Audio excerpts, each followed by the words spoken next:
तुम्ही बघत आहात प्रखर न्यूज. प्रत्येक क्षण, प्रत्येक घडामोड तुमच्या सोबत.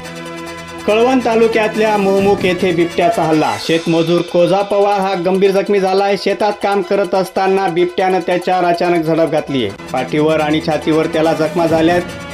आभोणा ग्रामीण रुग्णालयात आता सध्या त्याच्यावर उपचार सुरू आहेत. ग्रामस्थांच्या आरडाओरड्या केल्यामुळे बिबट्या पसार झाला. घटनेनंतर परिसरात मात्र भीतीचे वातावरण पसरले. वन विभागाकडून पिंजरा लावण्याची कारवाई सुरू झाली, मात्र ग्रामस्थ आक्रमक झालेले आहेत. तातडीनं बिबट्यांचा बंदोबस्त करण्याची मागणी करण्यात आली आहे. प्रखर न्यूजसाठी दीपक बागुल, कळवण.